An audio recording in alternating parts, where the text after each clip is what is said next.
Back to news. విభజన సమస్యలపై 2 రాష్ట్రాల మంత్రుల కమిటీతో గవర్నర్ నరసింహన్ నేడు సమావేశం కాబోతున్నారు. తెలంగాణ నుంచి మంత్రులు హరీష్ రావు, జగదీష్ రెడ్డి, సలహాదారుడు వివేక్, ఏపీ నుంచి మంత్రులు యనమల రామకృష్ణుడు, అచ్చెన్నాయుడు, చీఫ్ విప్ కాల్వ శ్రీనివాసులు పాల్గొంటున్నారు. స్థలాలు, సంస్థలు, భవనాలు, ఉద్యోగుల విభజన లాంటి పలు కీలక అంశాలు చర్చకు రాబోతున్నాయి. సమావేశంలో ప్రధానంగా 9, 10 షెడ్యూల్లో ఉన్న సంస్థలు, ఆస్తులు, అప్పుల విభజనపై చర్చించే అవకాశం ఉంది. షెడ్యూల్ 9లో 89, షెడ్యూల్ 10లో 145 సంస్థలు ఉన్నాయి. వీటిలో ఆర్టీసీ, విద్యుత్ కీలకమైనవి. విభజన జరిగి 2.5 ఏళ్లవుతున్నా వీటిలో పూర్తి స్థాయిలో ఏ ఒక్కటి విభజనకు నోచుకోలేదు. రోజురోజుకు జటిలమవుతున్న ఉద్యోగుల విభజన అంశంపై కూడా ఈ సమావేశంలో ఓ క్లారిటీ వస్తుందని భావిస్తున్నారు.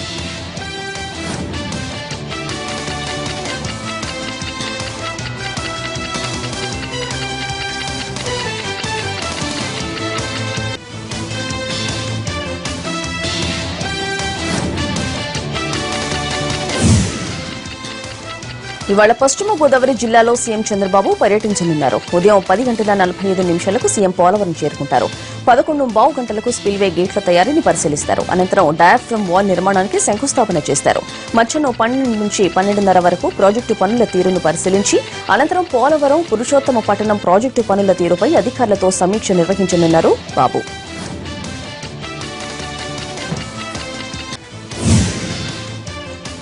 రేపటి నుంచి 3 రోజుల పాటు వైసీపీ అధినేత జగన్ కడప జిల్లాలో పర్యటించనున్నారు. ఈ సందర్భంగా జగన్ పలు కార్యక్రమాల్లో పాల్గొనున్నారు. రేపు పులివెందుల నుంచి ప్రారంభమైన జగన్ పర్యటన శనివారంతో ముగుస్తోంది. ఇందులో భాగంగా పైడిపాలెం డ్యాంను కూడా సందర్శించనున్నారు జగన్.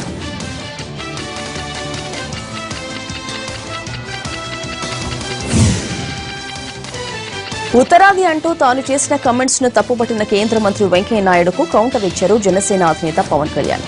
మతాలు, కులాల ఆధారంగా విభజిస్తే పర్వాలేదా అని ప్రశ్నించారు. ఢిల్లీ కేంద్రంగా రాజకీయాలు జరుగుతున్నాయన్న పవన్ ప్యాకేజీ విషయాన్ని అర్ధరాత్రి ప్రకటించాల్సిన అవసరం ఏంటని మరోసారి ప్రశ్నించారు.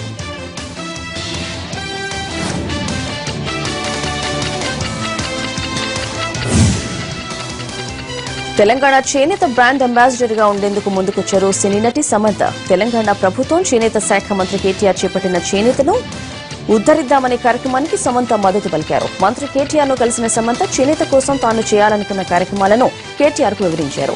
చేనేత ఉత్పత్తులకు మరింత మార్కెట్ కల్పించేందుకు డిజిటల్ ప్రింటింగ్ టెక్నిక్స్ ఉపయోగించని తెలిపారు.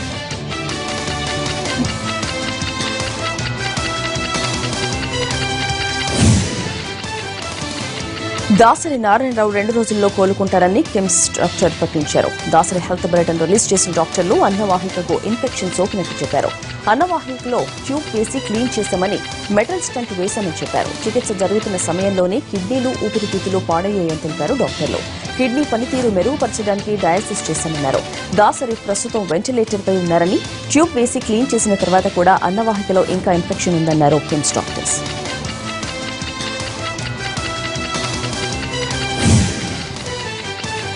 దాసరి అస్వస్థత వార్త తెలిసి టాలీవుడ్ ఒక్కసారిగా షాక్ కు గురైంది. చిత్ర పరిశ్రమకు చెందిన ప్రముఖులు కిమ్స్ ఆసుపత్రికి క్యూ కట్టారు. దాసరిని పరామర్శించారు. హీరో మోహన్ బాబు కుటుంబంతో పాటు జయసుధ, రాఘవేందర్ రావు, అల్లు అరవింద్, డైరెక్టర్ కృష్ణారెడ్డి దాసరిని పరామర్శించిన వారిలో ఉన్నారు. మంత్రి తలసాని కూడా కిమ్స్ ఆసుపత్రికి వెళ్లి దాసరి ఆరోగ్య పరిస్థితి గురించి అడిగి తెలుసుకున్నారు. దాసరి తొందరగా కోలుకోవాలని చిత్ర పరిశ్రమలోని ప్రముఖులు ఆశాభావం వ్యక్తం చేశారు.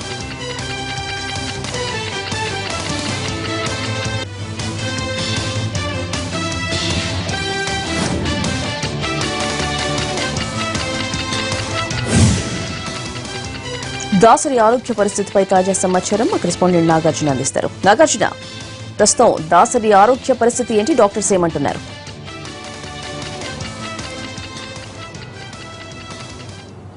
స్వాతి, దర్శక ధీరుడు దాసరి నారాయణరావు గత 3 రోజులుగా కిమ్స్ ఆసుపత్రిలో చికిత్స పొందుతున్నారు. అయితే అన్నవాహికలో ఏర్పడిన ఇన్ఫెక్షన్ని క్లీన్ చేసి అదేవిధంగా అక్కడ ఒక మెటల్ స్టంట్ కూడా వేసినట్టు తెలుస్తుంది. అయితే దీనికి ఈ స్టంట్ వేసే సమయంలోనే అక్కడ ఊపిరితిత్తులకు అదేవిధంగా కిడ్నీలకు కూడా ఇన్ఫెక్షన్ సోకింది. ఇన్ఫెక్షన్ సోకడంలోనే మిగతా ట్రీట్మెంట్కి పూర్తి స్థాయిలో ఆయన సహకరిస్తున్నారు. అదేవిధంగా మరొక 2 రోజుల్లో ఆయన కోలుకునే అవకాశం ఉందని చెప్పేసి వైద్యులు అయితే ఇప్పటికీ చెప్తున్నారు. దీనికి సంబంధించి ఇప్పటికే దాదాపు సినీ రాజకీయ ప్రముఖులు ఇక్కడ కిమ్స్ ఆసుపత్రికి వచ్చి దర్శక ధీరుడిని పరామర్శించిన పరిస్థితి. అయితే నిన్న సాయంత్రం హెల్త్ బులెటిన్ రిలీజ్ చేశారు. దాంట్లో దాసరి నారాయణరావు గారు ట్రీట్మెంట్ పూర్తిగా సహకరిస్తున్నారు. అదేవిధంగా పూర్తి స్థాయిలో ట్రీట్మెంట్ అనేది తీసుకుంటున్నారు. అయితే మరో 2 రోజుల్లో ఆయన కోలుకునే అవకాశం ఉందని చెప్పేసి చెప్తున్నారు. మరో రకమైన హెల్త్ బులెటిన్ ఈ రోజు 10 గంటలకు రిలీజ్ చేసే అవకాశం ఉంది. అదేవిధంగా ఈ రోజు కూడా కొంతమంది ప్రముఖులు కూడా ఈ ప్రముఖులు సినీ రాజకీయ ప్రముఖులు ఇక్కడ ఈ కిమ్స్ ఆసుపత్రికి వచ్చి దాసరి నారాయణరావు గారిని పరిశీలించి వస్తే ఆయన ఆరోగ్యం పరిస్థితి పూర్తిగా కోలుకోవాలని చెప్పేసి అందరూ కోరుకున్న పరిస్థితి. దీనికి సంబంధించి మరొక హెల్త్ బులెటిన్ అనేది మరొక 10 గంటల సమయంలో రిలీజ్ చేసే అవకాశం ఉందని చెప్తున్నారు. ప్రస్తుతం అయితే దాసనారాయణరావు గారు పూర్తి స్థాయిలో ఆరోగ్యకరంగానే ఉన్నారు. ట్రీట్మెంట్ పూర్తి స్థాయిలో సహకరిస్తున్నారని చెప్పేసి ఇక్కడ ఆసుపత్రి వర్గాలు అయితే చెప్తున్నాయి. Swathi. Right Nagarjuna, thank you. వెల్లడిలో మరో షార్ట్ బ్రేక్.